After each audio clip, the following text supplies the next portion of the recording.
या फिर उज्जैन के महाकाल को महालोक के रूप में दुनिया के सामने प्रस्तुत करने का कार्यक्रम हो, ये प्रधानमंत्री मोदी जी के विजन और उनका मार्गदर्शन और नेतृत्व की ही क्षमता को प्रदर्शित करता है। और इसलिए हर गुजरातवासी और हर भारतवासी प्रधानमंत्री मोदी जी के शिष्य नेतृत्व में गौरव की अनुभूति करते हुए विकास की जिस नई ऊंचाइयों को प्राप्त कर रहा है,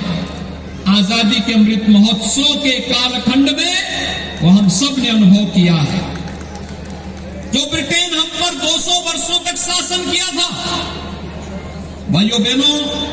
आजादी के 75 वर्ष पूरे होने के अवसर पर प्रधानमंत्री मोदी जी ने भारतवासियों को इस गौरव की अनुभूति कराई कि उस ब्रिटेन को पछाड़ करके भारत दुनिया की 5वीं अर्थव्यवस्था भी बन गया है। और इसीलिए आज मैं आपके पास आया हूं अपील करने के लिए कि भाइयों बहनों,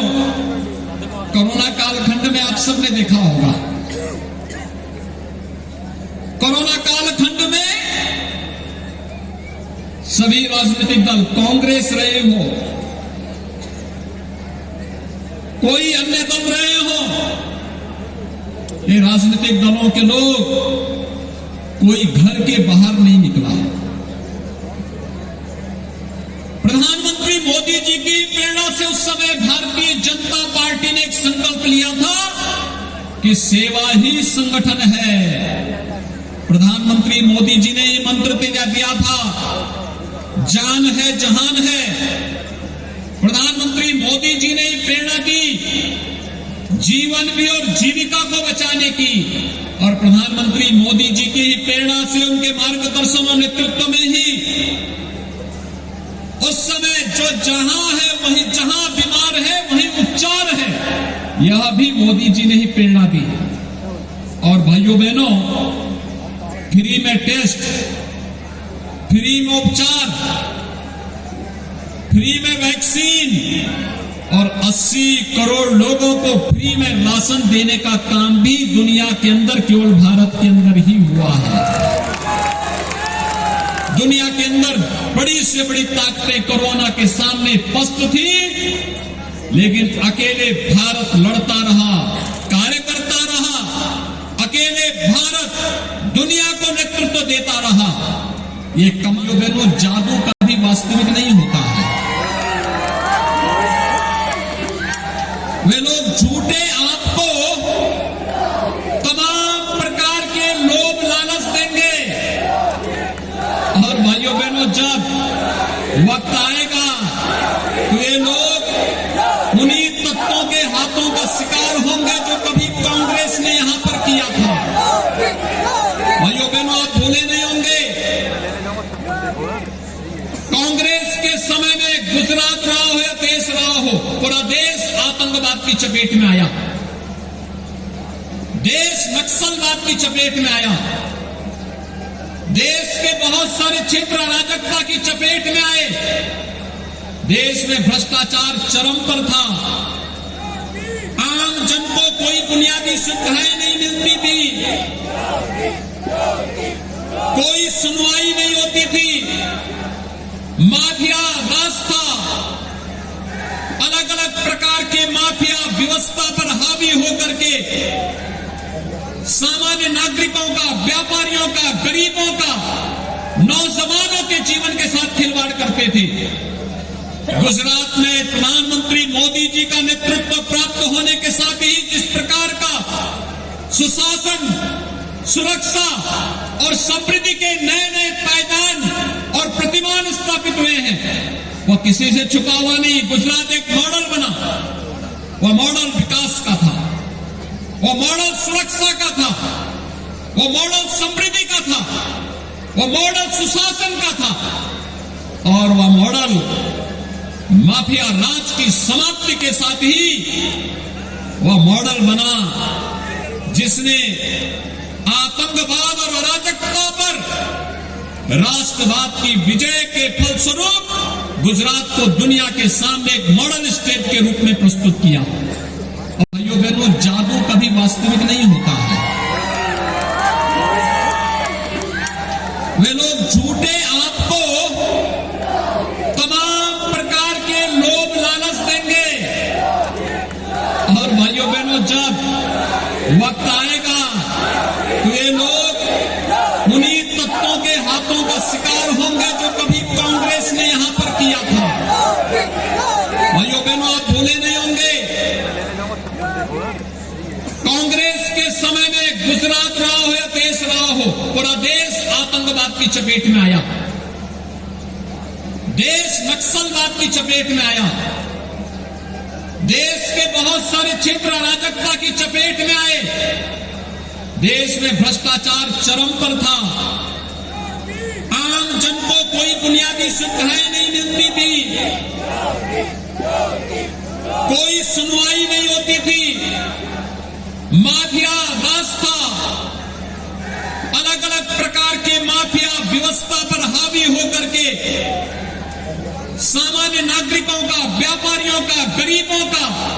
नौजवानों के जीवन के साथ खिलवाड़ करते थे।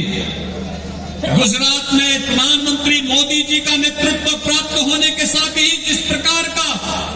सुशासन, सुरक्षा और समृद्धि के नए नए पायदान और प्रतिमान स्थापित हुए हैं, वह किसी से छुपा हुआ नहीं। गुजरात एक मॉडल बना, वह मॉडल विकास का था, वह मॉडल सुरक्षा का था, वह मॉडल समृद्धि का था, वह मॉडल सुशासन का था, और वह मॉडल माफिया राज। नमस्कार, आप देख रहे हैं पब्लिक लाइव न्यूज और आपके साथ हूं राजेश विश्वकर्मा। एक बड़ी खबर की शुरुआत करते हुए आपको बता दें कि गुजरात विधानसभा चुनाव को लेकर कहीं न कहीं भारतीय जनता पार्टी के जो प्रचारक हैं वो सूरत में आज पहुंच चुके हैं। आपको बता दें कि महाराष्ट्र के सीएम बता दें कि देवेंद्र फडणवीस और उत्तर प्रदेश के सीएम योगी आदित्यनाथ भी आज सूरत में है। ऐसे में आपको बता दें कि योगी आदित्यनाथ जो है सूरत शहर के वडोदरा से आपको बता दें कि 84 विधानसभा के लिए आज प्रचार करने के लिए वहां पर पहुंचे थे मंच पर, जहां पर उनका स्वागत जो है वहां की जनता जो जोर शोर से किया है। और कहीं न कहीं वहां के जो निवासी हैं उनके प्रचार करने की जिस तरह से अंदाज है वो कहीं न कहीं योगी का जो नारा है वो देखने को मिला है, क्योंकि घर घर मोदी और योगी का जो नारा है कहीं न कहीं लगातार देखने को मिलता है। गुजरात विधानसभा को लेकर जो है जिस तरह से योगी आदित्यनाथ उत्तर प्रदेश से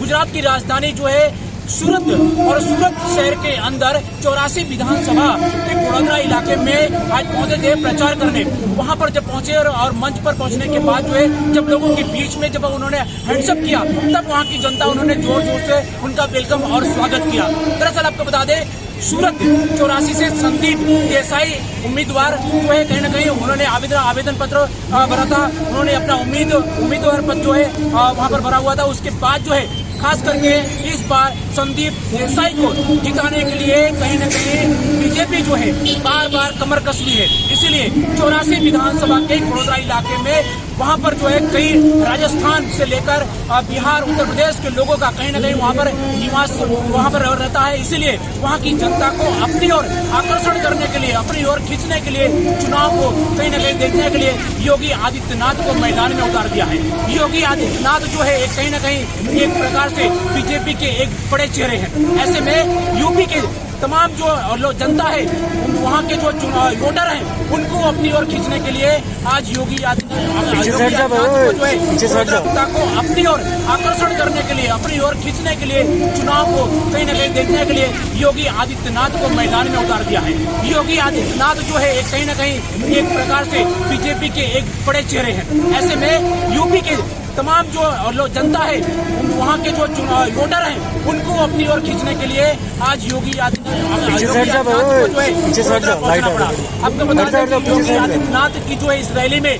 हजारों की संख्या में जो वहाँ के वोटर्स है, वहाँ के जो निवासी हैं वो पहुंचे थे। और योगी आदित्यनाथ ने कहीं न कहीं कांग्रेस को निशाना साधते हुए कई वार किए, बिना नाम लिए हुए बार बार योगी आदित्यनाथ ने कांग्रेस को निशाना साधा। इसके बाद जो है बता दें कि गुजरात में पिछले 27 साल से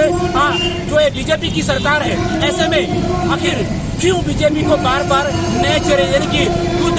यूपी के मुख्यमंत्री हो या फिर महाराष्ट्र के मुख्यमंत्री हो, अलग अलग जो है जो है सीएम है, मुख्यमंत्री है, उनको जो है शहर में बुलाया गया है प्रचार के लिए, सभा के लिए। तो देखना ये होगा कि योगी की इस सभा से कितना बीजेपी को फायदा होता है या हानि होता है, ये तो वक्त बताएगा। ये तो 1 तारीख को जब वोटर बटन दबाएगा तब पता चलेगा कि आखिर योगी की इस रैली से, योगी की इस सभा से